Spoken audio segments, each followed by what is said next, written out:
Welcome to the Athletic Football Show. I'm Robert Mays. Joining me today, I am thrilled to say, it is the Athletics own Dianna Russini. Dianna, how are you?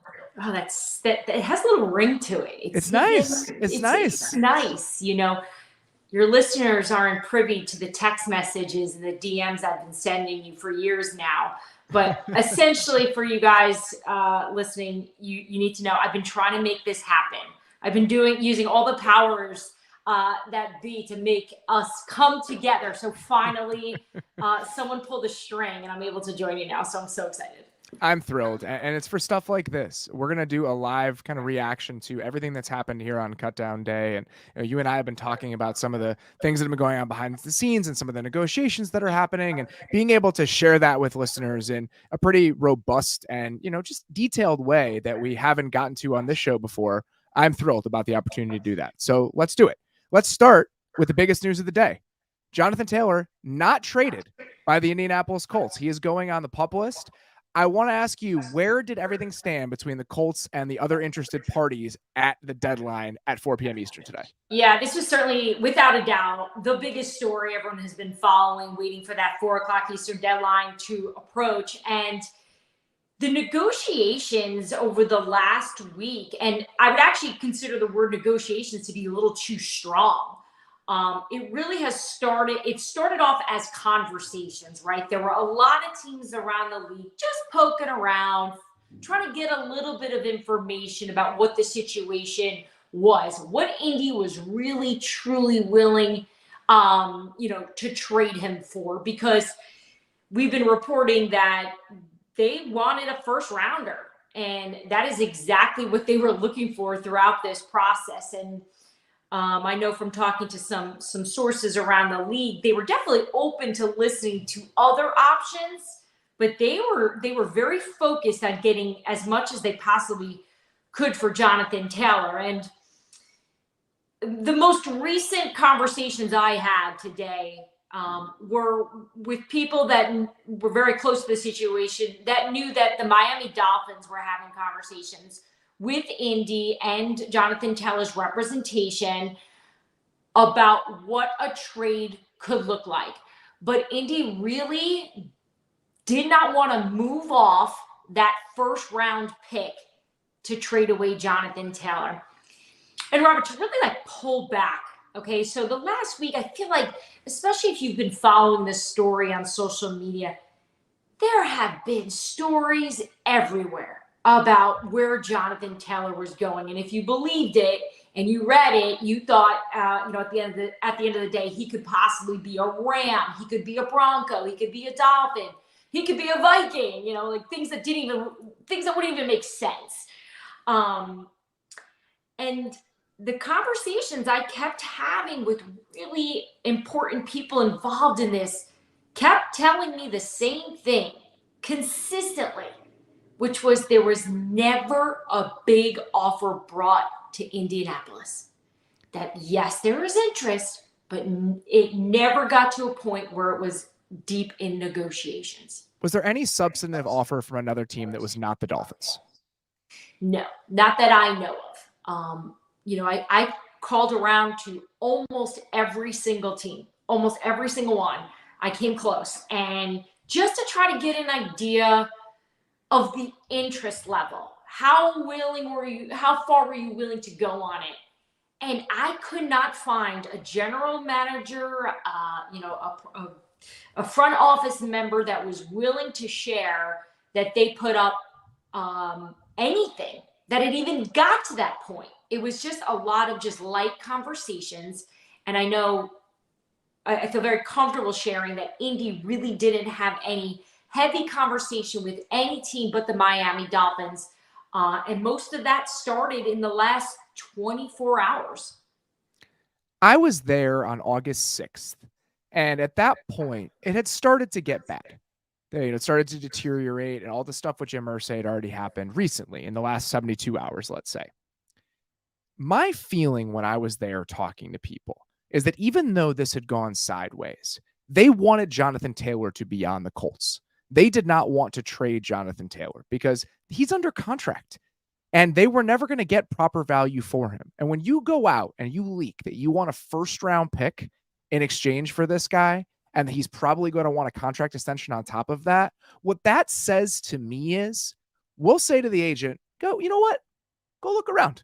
You go see what you're worth. But all the while, Chris Ballard and the people in that building who are not Jim Irsay didn't truly want to trade him. And that was the reason that they were asking for that sort of price. Do you think that's a fair characterization? I think it was a really good read by you. That was the sense I was getting. I remember the day we reported that Jonathan Taylor was given permission to speak to other teams. So I immediately started to reach out to everyone that I know was in the market for a running back. And it was actually pretty easy because you just went to the teams that were interested in Dalvin Cook just a few weeks ago. And one general manager that had interest in both Dalvin Cook and in Jonathan Taylor, meaning just was curious what the situation was, kept emphasizing to me that the trade for the first rounder doesn't really bother me so much. It's the contract, right? So I have seen a lot of the other side of it where a lot of discussion has been about that compensation of what a team would have to give up. But the contract seemed to be a sticking point, at least for this one team.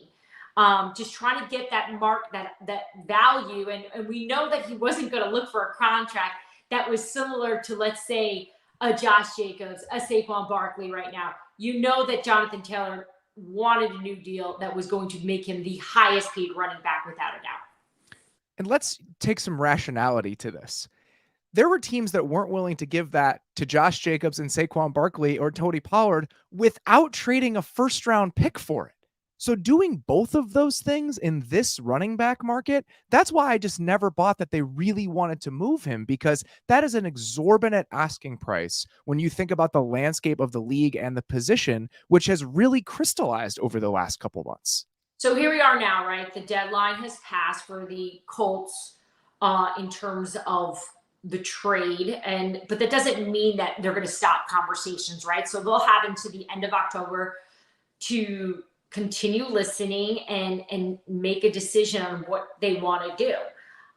He is on the PUP list, so that means he's going to miss the first 4 games of the season, even if he were to get traded between now and then. So even if another team, let's say Miami, does wind up coming to the table with something better, and he gets traded to Miami, he would still miss 4 games with them. So this is not over. Like, we're going to be talking about this all fall. And I'm really interested to see how this is going to be handled.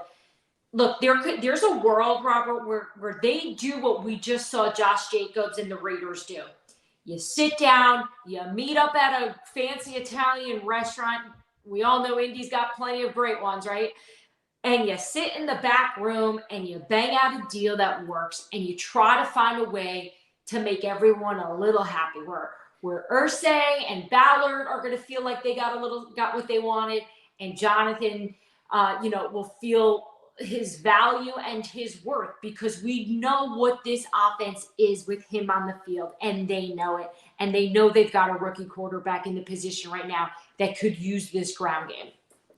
I'm going to put you in an unfortunate position here. Based on the information you know now and your reading of the tea leaves and just the feeling in that building and around the league, do you think the most likely resolution is that he probably plays for the Colts the rest of this season? I do. That's not just even my opinion. I like to just share what I form my opinions from talking to experts normally, or people in positions that do this for a living. And I took that poll myself, in between all the other stories we've been working on, of what do you think happens here? Because, something we're going to talk a lot about together here on the show is every organization loves to talk about the other ones, right? They don't want to talk about their team, but they love to tell you about others. So I can tell you, everyone has an opinion about this one. And it was very hard to find anyone who really thought that Jonathan Taylor would not be a Colt this season.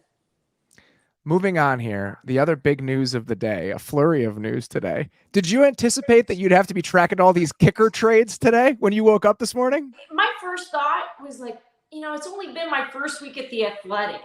I really don't think this wonderful organization hired me to help them with kicker news. But I had no choice because that's what the story was today, right? So it's just the kickers were all over the place. And I had a general manager send me a note this morning. And I thought he was kind of kidding, but he wasn't. He's like, big day for kickers. Stay on it, And I actually reported that early in the day to set the tone, and it was true. It came true, right? So we saw tons of we saw trades, we saw cuts, we saw kickers that were drafted and traded, and it was almost hard to keep up with that, throughout the day. A couple of them made sense. Nick Folk traded to the Titans. The Patriots obviously drafted a kicker in this year's draft very high. Will Lutz, he was in a kicker battle all throughout camp. He was potentially going to get cut by the Saints. He gets sent to Denver. That one makes sense. The big news, though, is the Browns waiving Cade York and trading for Dustin Hopkins a year after taking Cade York in the 4th round. And I was in Cleveland, I think 2 weeks ago, and he was struggling. He was obviously struggling, and they were working through it. And the fear in Cleveland is not that we used a 4th round pick on this guy and that's a reason to stick with him, but we've seen other examples of this in the league. Daniel Carlson was the 5th round pick for the Vikings. It did not work out for Minnesota. He goes to the Raiders, and now he's banging field goals in the preseason that'd be good for 70 yards. And you just don't want that timeline to unfold for a guy that you invested in and you think is talented. But when you're trying to win right now and you have everything on the line this season, you can't give yourself the leeway to work through those sorts of issues. And that's kind of how it felt with how the Cade York story unfolded in Cleveland. Robert, are you talking about Trey Lance right now? Is that what you're actually really doing? Because this is how you move and transition so well in and out of stories. Because it's almost it's the same, philosophy. And look, we're not here to give credit, but this is a team that saw what was in front of them. It wasn't good enough. They had to eat it, and they moved on. And it doesn't hurt so much in August, right? It hurts when you drag on and it's the postseason and you haven't made a move yet and you're stuck, all because you believe that was the right pick from your draft when you could have just went with what you knew was right, which was move on. So that was a surprising move, in my opinion. But credit to them for recognizing they need to go do better. And hopefully both players will move on and do better.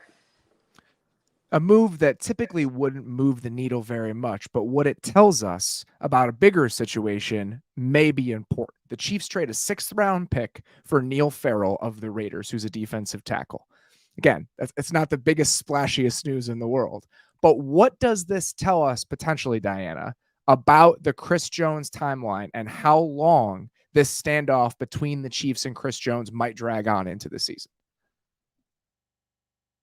For the Chiefs Super Bowl ring ceremony, the night that they all get together and they officially get to celebrate and party together. And I saw GM Brett Veach on the red carpet, and he was nice enough to do an interview with me. And first question out of the gate was, Chris Jones, where is he? What's the story?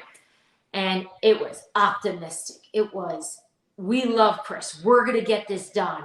He is so important. And he walked away from the conversation, and I thought, wow, they feel really good about this. This is going to work out. And he grabbed my arm, politely, right after the interview. He goes, I probably should have added this. You never know how these things go, though. I'm like, oh boy, right? And to his experience, he's right? Because I do think, and I know Coach Reed thought so as well, that this was going to work out, that they were going to figure this out, iron it out, come to an agreement. He'd be at camp.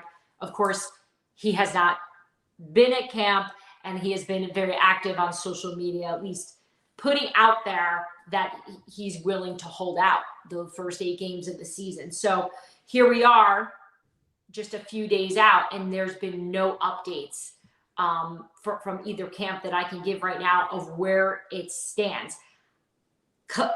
As a whole, though, from just consistent conversations with a lot of people involved in this, it still points in the direction it's going to get done. and even let's go back to that example I used before when you talk to people outside of Kansas City and they're looking in teams that of course would love a guy like Chris Jones. That everyone kind of agrees the same thing watching this is that they're not going to give him up. He's just that important. We can debate whether or not he's the second or third best player on this team, but they're not going to the Super Bowl without him. They're aware of that. It's just what's the number going to be and what are they going to be willing? How are they going to be? Are they going to be willing to give him that top dollar money, that $30 million he's looking for? So that was going to be my question. I would assume that the standoff here, and this is not from anything reported, but just a reading of the scenario, is that Aaron Donald's at 31, and all of those edge rushers are right there at that 28, 27 mark. And Nick Bosa is probably going to reset that here very soon. That's a whole different conversation. My guess is that Chris Jones is looking at the entire defensive player market, saying, I was arguably the best defensive player in the league last season. Aaron Donald signed his huge record-setting extension when he was 30 years old. Why can't I get that Aaron Donald money, that 3 years, $95 million, with most of it guaranteed, and not be just negotiating off of the Quinnen Williams number, which is 24, with about 2/3 of that guaranteed? And I have to imagine that's a sticking point for the Chiefs, who are saying, well, there's a market at your position. Aaron Donald is Aaron Donald, but I can understand both sides and why there's some friction there. I completely get both sides. I don't know, maybe it's because I've covered them so much and I've been up close on the sideline watching what Chris does. I don't know, you don't even need to be there. You can just watch it at home. You can watch it from 50 states away. You can see his talent. And in my opinion, I don't think Chris Jones walks in there without a pen to paper that with a number he likes. He doesn't need to. And we'll see how this unfolds. And there's been a little gossip that the Chiefs have had conversations with other teams about a trade. From what I can gather at this point, there is not a team that they've had deep conversations with about making that move. They're trying to retain him. Going from one superstar AFC defender to another, Von Miller is going to start the season on the PUP list. Not surprising. This team and where they're at and the way the last couple of years have unfolded, being there in early August and talking to some people there kind of about the way that they've planned this, how they've built the roster. Dianna, you look at the last 2 years of the Bills defense near the end of the season, and they're just out of gas. They're out of pass rushers. That ability to affect the quarterback had been sapped from them through attrition and injury in each of the last 2 postseasons. And the moves that they've made this offseason, going to get Leonard Floyd, making sure that they were bolstering the interior, the defensive line, they seem hell-bent, intent on getting to the end of the season and the end of the playoffs with enough healthy pass rushers to be the team they want to be. And I think putting Von Miller on the PUP list for the first 4 weeks is done with that end goal in mind. We obviously don't like to play the guessing game when you're reporting news, but this was one of those.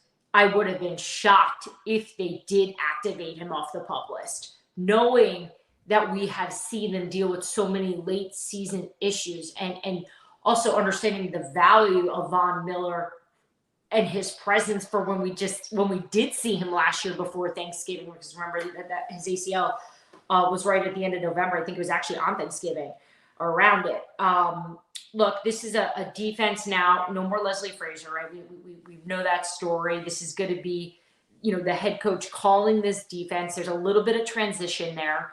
But in terms of getting the horses that they think are going to carry them over, in my opinion, this is the best version of a Buffalo Bills defense I've seen in a few years, knowing that they're learning from some of their mistakes.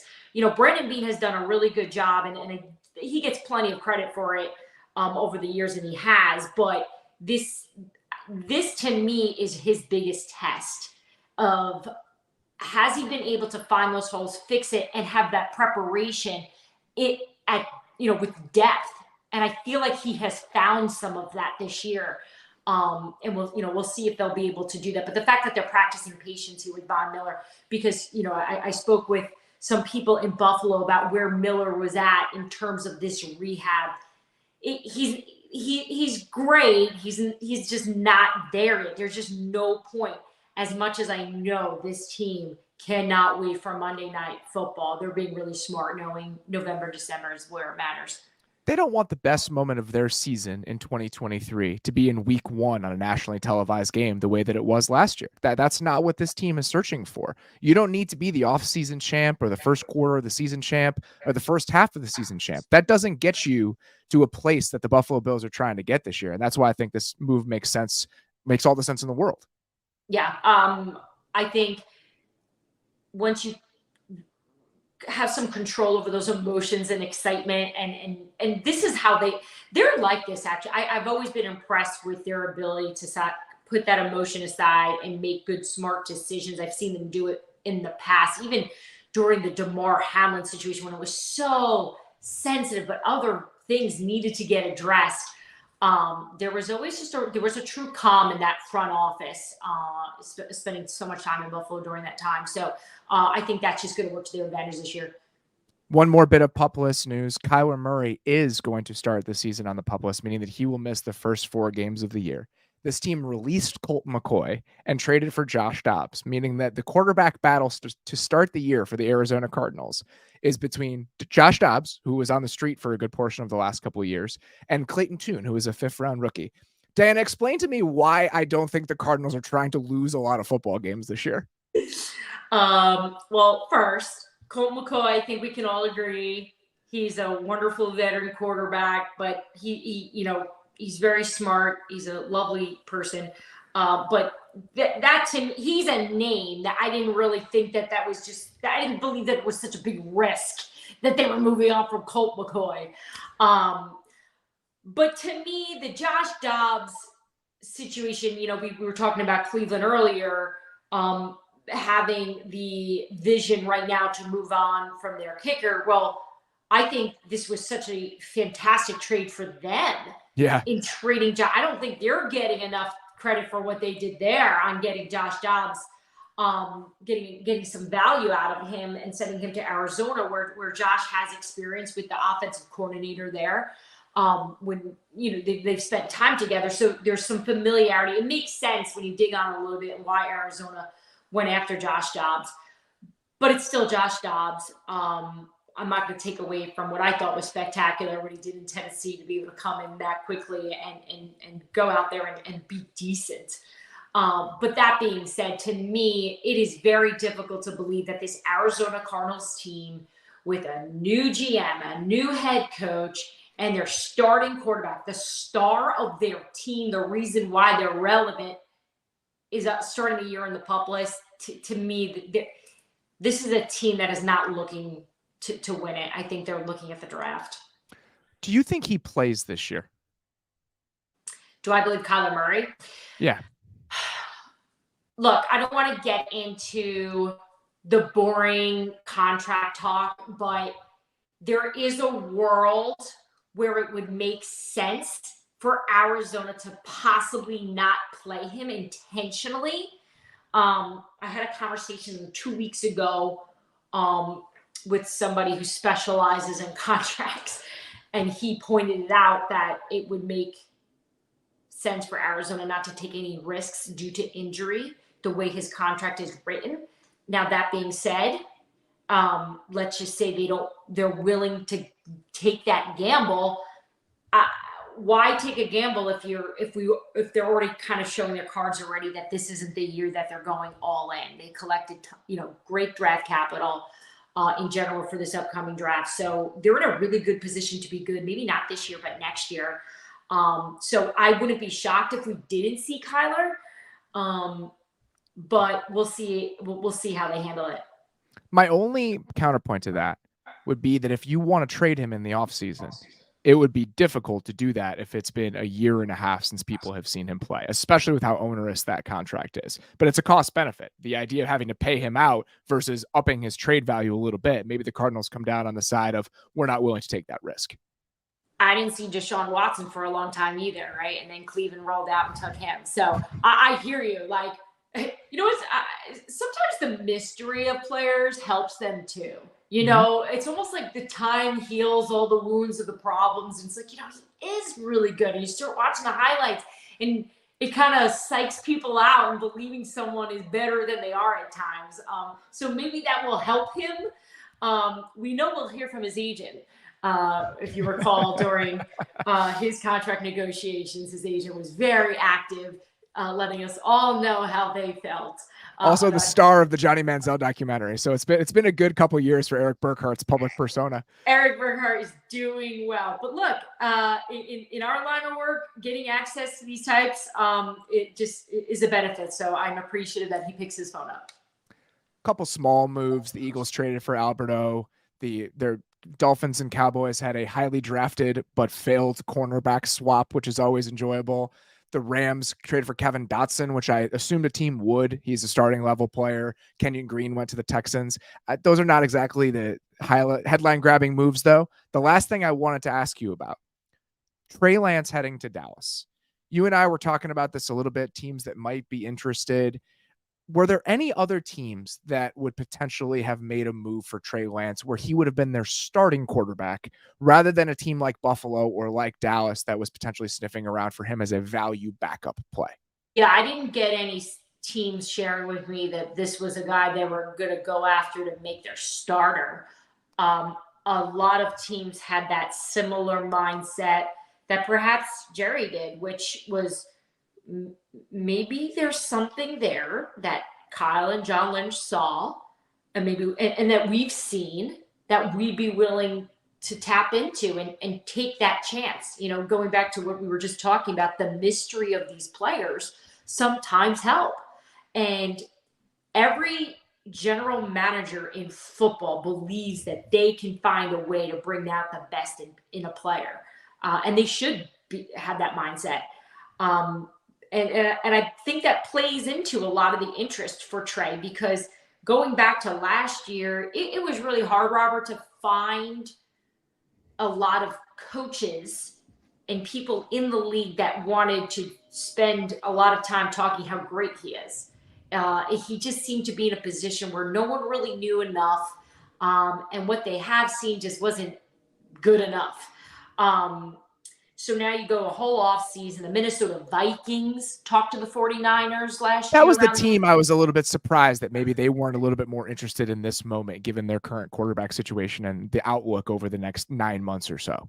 Yeah, from what I learned, the Vikings talked to the Niners and they were serious about it. And they talked trade value and they had some of these conversations, but the Niners wind up backing off it.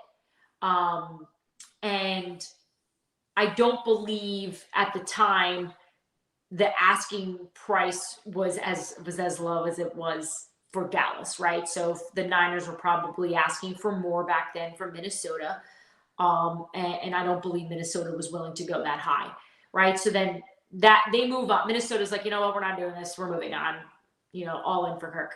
Now, I don't believe that they were bringing Trey Lance in to start over Kirk Cousins, by the way, just to be clear. So this time around, and when I spoke to people in Minnesota about their interest in Trey, they felt they were done with that. They were good, ready to move on. They felt good with their quarterback room. But the Ravens made a call. The Buffalo Bills made a call. The Detroit Lions checked that out a little bit. Everyone was just poking around to see what could come together. And then in the end, from what I can gather, and it makes sense, Dallas came in with the best offer.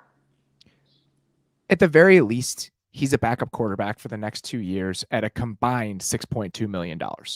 People spend fourth-round picks on backup quarterbacks. I mean, that happens. So getting 2 years of a guy with that level of talent to even be your backup isn't the worst. It's not the worst outcome here. And even if he plays in the preseason a little bit, shines a little bit, a team gets desperate at some point in the calendar, having him on the roster probably worth the fourth-round pick. That's what I assume the thinking has to be for a team like Dallas. Sure, that is for Dallas's taste and their situation, the way they want to do business, that works for them. I know for the other teams that were interested, that was too rich for them for a 2-year trial. That was how it was described to me. So, look, this is one of these stories that, Robert, I hope we're still working together in 5 years. And we're like, do you remember that Trey Lance situation? What a debacle. And you know, I think they've received enough criticism in San Francisco at this point. There's no point of piling on. We're not going to pile on Trey Lance. I think everyone needed this divorce and needed fresh starts in their emotional space because it was weighing on everyone in San Fran from what I could gather, and they were just very sensitive to it. And I'm sure you read it, and if those listening didn't, some of the quotes from the players in the locker room when Trey was traded. I mean, you would have thought that this was a veteran starting quarterback that led them to 4 NFC championships by how they were describing sort of the pain they were feeling for him and the disappointment. So, you know, obviously credit for Trey for having such an effect on a locker room without really doing much. But I think there is a relatable side to that situation for every single player of, you know, this game moves quick. A fresh start for Trey Lance and the Niners, and a wonderful start for our relationship here at The Athletic. I'm so happy to have you here. I'm so excited to do a lot more of this. Dianna Russini, thank you very much for the time. We will talk to you very soon. Thanks, Robert. Just don't trade me for a 4th rounder. Get me a 1st rounder. Oh, I'm getting at least that.